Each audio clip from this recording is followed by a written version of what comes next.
Most of the countries are closing their borders for immigrants because they think they have enough people, so they want to control on the number of immigrants moving to their country. So today I'm talking about Australia. You may have already heard the news that Australia is bringing lots of changes and drastic changes to cut down net migration. And that also starting from 1st of July 2024. So what I'm going to do today, I have invited Victor from Victor Immigration, who's going to talk about all the major changes which is happening now in Australia and starting very soon. And then we'll talk about the different options for people who are already stuck in Australia, who wants to move somewhere else if Australia is not the country for them. If this topic is of any use to you, make sure you keep watching the video till the end. But before that, a quick introduction about myself. My name is Sarica and welcome to Your Knowledge Buddy. I have good news for people who want to study abroad. If you want to study abroad, either for bachelor's, master's or PhD in any of this listed country, my team can help you free of cost. What do you have to do? Fill the form which is provided in my video description and pin comment,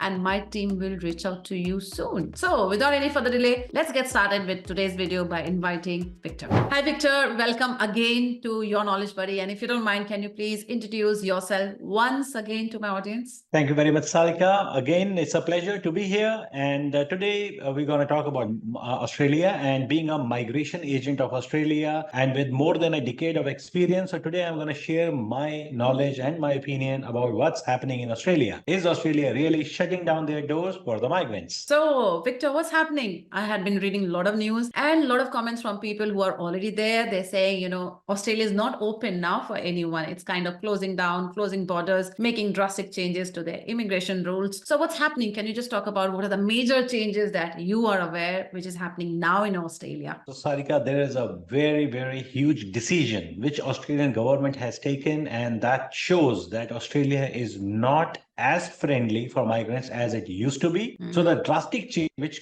is going to hit the market on 1st of July 2024, that is, the students, those who have studied in Australia and have applied for a 485 subclass visa once, they will not be able to again convert that visa into a student visa. Why this is so important is the trend. If you talk about the trend, if a fresh bachelor's degree holder or a fresh 12th pass, if they go to Australia, they study over there, they gain experience, they do not align with the permanent residency policy, because in the PR policy, you get points for 3 years, 5 years or 8 years. And without those number of years of experience points, it's very, very hard to meet the point threshold for the permanent residency. So it's very, very crucial for them. So people, those who have studied in Australia, if they're not able to stay in Australia beyond the post-study work visa rights, by converting their visa into a student visa once again, it means they have to leave. So if they have to leave, their dream of becoming a resident of Australia can just disappear. And the second drastic change which has happened is for the people, those who are entering Australia on a visitor visa, they were able to convert that visa into a student visa if they like the education facilities. If they want to study in Australia, they were easily able to convert that visa into student visa, but not anymore. So that's a big change in the market. And the third change, which is impacting our Asian market hugely, because see, Sarica, the trend is normally a graduate, they gain experience in India, they get married, they have a couple of kids, and after that they decide, okay, why not we upgrade our skills? Now we have English, we have money, we have experience. Let's go and study in Australia for a couple of years and gain some experience, explore the opportunities of work permit and PR. So now that dream is becoming a very collapse, I would say, because Australia has made a new announcement that if you are more than 35 years of age, you will not be able to apply for a subclass 485 visa. And subclass 485 visa is a post-study work visa. So a lot of people will be discouraged, this policy, what is the point of going to Australia? Why we should spend so much money? And at the end of the day, if we cross our age of 35, we'll not be able to apply for a post-study work visa to gain multicultural experience in Australia or lead towards the path of residency. So these are the changes which are happening. Oh my God. I think I need some time to absorb all this news. So, Australia, I don't know why people will go to Australia anymore. I'm quite surprised. So, Victor, first of all, I want to understand from you, why do you think the Australian government are making such drastic change? What is the main reason? Sarika, the main reasons are basically a huge number of immigrants have ended up in Australia. As you can see, the similar sort of situation is happening in Canada. So a lot of migrants are available. Job market is tight. Inflation is all-time high. Interest rates are all-time high. Businesses are struggling at the moment. And because of the oversupply of the migrants, that creates a situation where local people are not able to get the houses. They're not able to get the lower level jobs. Entry level jobs are taken away by the migrants. So basically, there is more welfare dependency is happening. A lot of Australians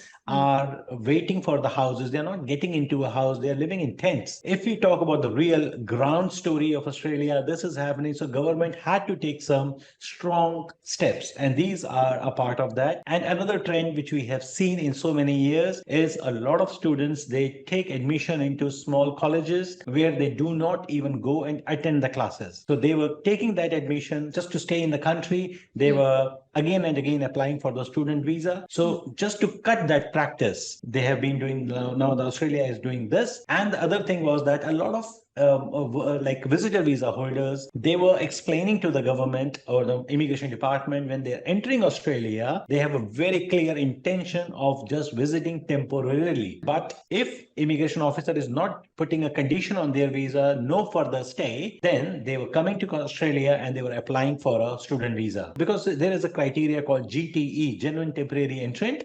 So that criteria is not met basically. If someone has already entered Australia on a visitor visa, then they don't have to prove that they are a GTE. But if they are staying in India or any other country and they are applying for a student visa, they have to meet the GTE criteria. So what does that mean? Immigration found that there was a shortcut. People were getting into the country, then converting into a student visa. But initially, they have not showed any intentions of extending their visa or converting their visa or studying in Australia. These are the basic I would say reasons because which are making these policies to be in place, and that's why Australia is discouraging more and more number of migrants. So all these changes are happening from 1st of July 2024. Yes, so these new changes which I'm talking about, 485 subclass visa will not be able to convert into a student visa once again, and visitor visa converting into student visa, they are coming in effect from 1st of July. Yeah, that's going to impact a lot of people. Victor, for people say who are already in Australia on a tourist visa and they came with the intention to switch to say student visa, what will they do now? What are the options do they have? Definitely, Sarika, a lot of people are in Australia because their family members are there and they have called the people to come to Australia to visit them, and the intention was to convert them into a student visa, and they will not be able to do that. Or people, those who are on 485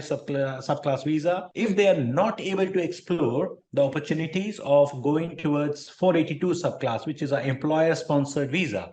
If they're not able to do that, then definitely they will be worried and they have to look at the alternative options. And we have already started getting inquiries from these people. And if they have done masters in Australia, say for example, they've stayed in Australia for 3, 4, 5 years, but they're not able to crack the point threshold for the PR, then I would say they should look at New Zealand as an option, because their masters, their bachelor's degrees, their education, their experience, everything is transferable in New Zealand at the same time, because New Zealand recognizes their education and Australia recognizes New Zealand education, as well as most of the New Zealand companies, they have head offices in Australia. So these all brands are well known. If you talk about the banks in New Zealand, they're all owned by Australia, most of them. If you talk about major supermarkets, major insurance companies in New Zealand, they are mostly owned by Australian companies. So the brand recognition is there. So their experience will not go in vain. Their all years of hard work and their money invested in Australia will not go in vain. So they can look at opportunities, applying for jobs in New Zealand. If they get a job, they can come here on an accredited employer work visa. Then they can gain 1 year of experience. If they've done masters, they can explore options of residency in New Zealand. And once they become citizen, if they really like Australia, they can always go back and live in Australia. So Victor, I also read about there are some financial requirements also being changed for student visa in Australia. Do you have any idea about it? Basically, because of high inflation, the fund requirement has been increased in each and every country. Yeah. Australia, New Zealand, everywhere the funds requirement have been increased because students were not able to meet the living expenses because of the high inflation costs. So that's putting additional burden on the parents and students. They have to get more money in the country. So just kind of thinking more ahead, do you think Australia will be a favorable country now for immigrants, which was one of the top countries? I know people prefer to go to Australia. Given the current situation, do you think it will still be favorable? Do you think people will still go to Australia? Again, Sarika, I would say that a lot of people, a lot of students generally, when they are applying for their student visas from India, they are not well aware of the immigration policy. So there is a disconnect. So when they are applying for a student visa, they go to education consultant and they just ask that we want to study or this is our background. I'll give you a prime example. A lot of students, those who are from the commerce background, if they go to education consultant will always tell them to go and do accounting program because of the limited knowledge. So accounting, there are so many accountants over there in Australia right now because of this myth that if you study accounting, you will get permanent residency in Australia.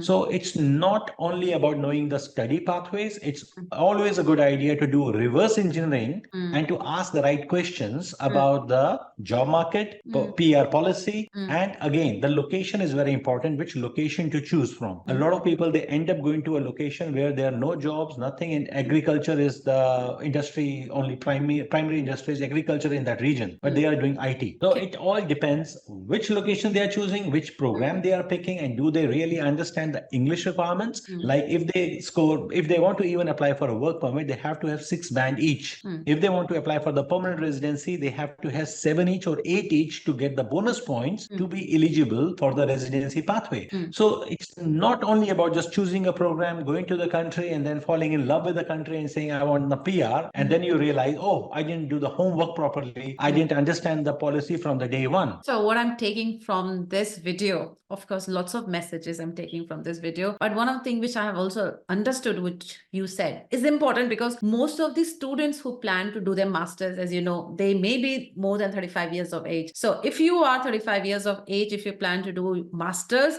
maybe Australia is not good for you because you will not get a post-study work permit. In that case, of course, you can target New Zealand or any other country. But again, UK don't allow dependents, but New Zealand still allow your dependents to come with you if you're planning to do masters. So it's better you choose New Zealand for that. And of course, like you mentioned already about the tourist visa, if people are in Australia, if they are stuck, if they don't have any pathway, they still have a plan. If they want, they can move to New Zealand. Do you know that UK doesn't allow any tourist visa to be converted to any kind of work permit or any other visa category in the UK? So that abuse doesn't happen in the UK. Maybe Australia needs to put that control much before, or they should just say, you're not allowed to change your tourist visa to any other visa category. Yeah, but Sarika, in New Zealand, I must say this thing here. That's why, sorry to interrupt you. The students, those visitor visa holders, those who are entering New Zealand at the moment, if they are doing proper research, if they have finances, if they are putting a good application while being offshore, while being present in the country, if they make a good application, robust application that we came to New Zealand on a visitor visa and we fell in love with the education system here and the universities. We have personally visited them, personally checked the quality of the education. We have seen teachers, we have met the principal, and we think that this education can do a life-changing career progression. They can definitely get a student visa while being onshore. And another thing, we have done successfully a lot of student visas for New Zealand till the age of 52, even up to the age of 52, because like we have done numerous, like I can't even count how many we have done for the students in the age bracket of 44 to 48, 50, but we have done the highest age bracket of 52-year-old coming here and doing studies in New Zealand universities. So what I mean to say here is New Zealand can be a really good option for the mature applicants, those who are married, they have kids, and now they want to explore their future career options. They want to take a break from their career and want to upgrade themselves. Doesn't matter what their age is, because New Zealand can give them residency pathway up to the age of 55. I think New Zealand is the only country, I believe, doing that, right? Because I have not heard of any other country doing that. Yes, yes. Yeah, okay. I believe this information that you're providing to my audience is quite useful. I believe whoever is watching this video, if you think Australia is tough for you, is not for you, you have other options to move to New Zealand, like Victor mentioned. Any other point that you want to discuss here, Victor? Sarica, I would like to just give one suggestion to the viewers of this video. If you are stuck in some situation where you are not able to make a decision that what should I do now? I'm stuck in Australia, no other options. I would just say that keep your options open, come out of your comfort zone, explore options around you. And if I talk about opportunities, a lot of people I have heard years, they say Australia is a bigger market, Australia is a bigger economy, wage rates are higher, and things are cheaper over there. But if you do a bit of research, you will find out that New Zealand is not that bad, because New Zealand is a smaller country, but good opportunities are available here as well. So students, those who really want to make Australia their dream home or their final destination, they can take a detour. They can come to New Zealand, settle down here, and in the future, if they want to explore Australia, that option is always open for them. And if you guys want to talk to Victor or need their help, you can email on yourknowledgebuddy@gmail.com and I'll be connecting with Victor. And also, guys, just to let you know again, I'm already planning a YouTube live session or even a webinar. I don't know, I have not decided, but definitely we are doing a live session with Victor very soon based on the comments that you guys will be sending me. So on that note, thank you very much, Victor. Thank you always for coming and sharing your knowledge with my audience. Thank you very much. Thank you very much, Sarika. Thanks.